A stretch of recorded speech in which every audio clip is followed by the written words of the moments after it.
नाव या नवीन मालिकेच्या येणाऱ्या भागामध्ये आपण पाहत आहोत कान्हा आणि सखी यांची अनाहूतपणे भेट झालेली असते.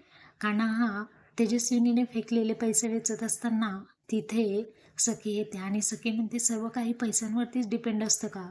इतकं महत्त्वाचं आहे का पैशांना किंमत देणं? त्यावरती तो म्हणतो, ते काही मला माहीत नाही, मी फक्त माझ्या आईबाबा आणि साईबाबांसाठीच करतोय जे काय आहे ते. आणि मला अडचण आली की मी साईबाबांकडे जातो आणि माझे प्रश्न विचारतो. सखी तिथे जाते आणि विचारते की, बाबा, साईबाबा, मला माझ्या प्रश्नाचं उत्तर द्या. मला बाबांचं स्वप्न पूर्ण करायचं आहे, परंतु लग्नाचं हे मध्येच आहे. तर साईबाबांच्या चरणी एक फूल ठेवते आणि कौल मागते.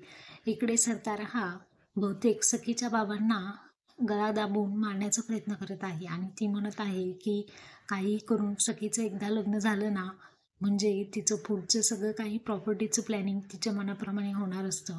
असं काही येणाऱ्या भागात आपण पाहणार